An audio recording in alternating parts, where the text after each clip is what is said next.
thought and purpose.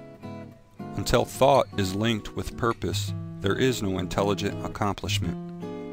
With the majority, the bark of thought is allowed to drift upon the ocean of life.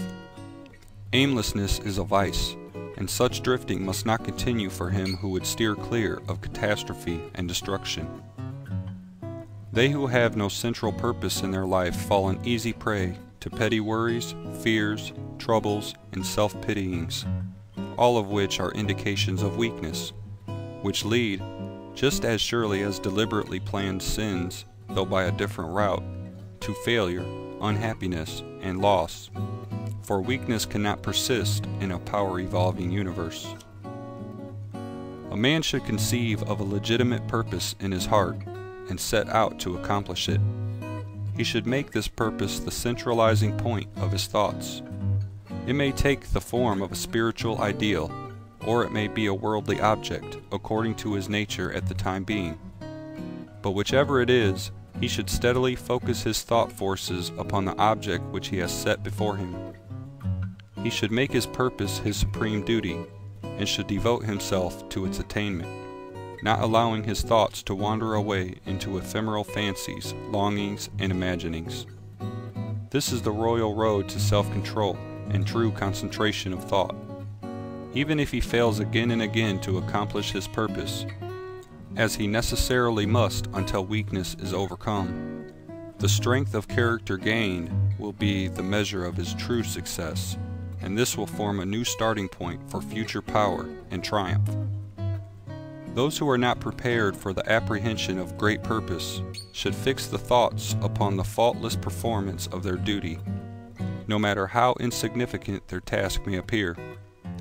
Only in this way can the thoughts be gathered and focused, and resolution and energy be developed, which being done, there is nothing which may not be accomplished. The weakest soul, knowing its own weakness, and believing this truth, that strength can only be developed by effort and practice, will at once begin to exert itself, and adding effort to effort, patience to patience, and strength to strength, will never cease to develop, and will at last grow divinely strong.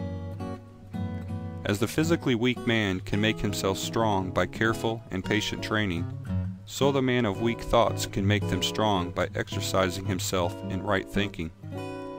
To put away aimlessness and weakness, and to begin to think with purpose, is to enter the ranks of those strong ones who only recognize failure as one of the pathways to attainment, who make all conditions serve them, and who think strongly, attempt fearlessly, and accomplish masterfully.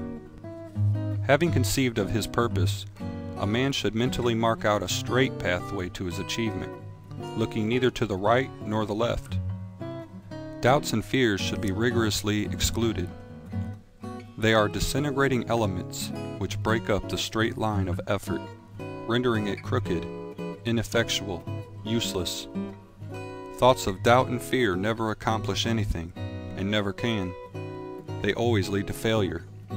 Purpose, energy, power to do, and all strong thoughts cease when doubt and fear creep in. The will to do springs from the knowledge that we can do. Doubt and fear are the great enemies of knowledge, and he who encourages them, who does not slay them, thwarts himself at every step. He who has conquered doubt and fear has conquered failure. His every thought is allied with power, and all difficulties are bravely met and wisely overcome. His purposes are seasonably planted, and they bloom and bring forth fruit which does not fall prematurely to the ground.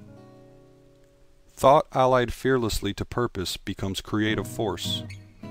He who knows this is ready to become something higher and stronger than a mere bundle of wavering thoughts and fluctuating sensations.